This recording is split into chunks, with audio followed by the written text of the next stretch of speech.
One of the most important skills to learn for algebra is how to solve equations. Although some equations can be very complex, we will start with easier equations in order to build the skills needed for the more difficult ones you'll encounter when studying more advanced algebra. For now, we will begin with one-step equations. All one-step equations can be solved by remembering one simple rule: do the opposite. For example, we have the equation n plus 6 equals 13. We need to solve for n. Now, I know you can probably figure this out in your head, but part of learning algebra involves learning the methods and logic behind solving problems. In this equation, we are adding 6 to some number to get 13. I'm sure you've already figured out that n equals 7. But how would you explain your process? Let's look at the equation. Every equation has two sides, the left and the right. You can do anything to the equation as long as you do the exact same thing to both sides. For n plus 6 equals 13, we're going to do the opposite by taking away 6 from each side. So, when we take away 6 from each side, we're left with n on the left and 7 on the right.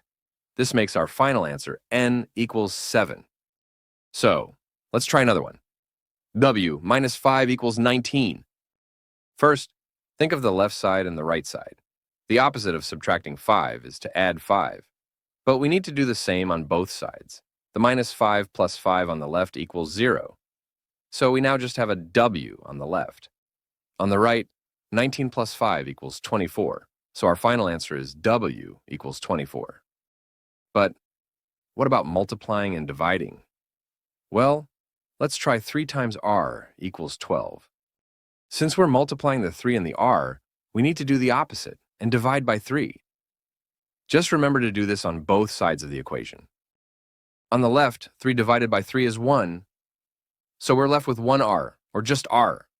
On the right, 12 divided by 3 equals 4, so our final answer is r equals 4. Here's one more example. D divided by 2 equals 5. D is being divided by 2, so in order to undo this, we need to do the opposite and multiply both sides of the equation by 2. On the left, 2 divided by 2 equals 1, so we have 1d, or just d. On the right, we have 5 times 2, which is 10, so our final answer is d equals 10. When working with equations, just remember to perform the opposite mathematical operation on both sides of the equation.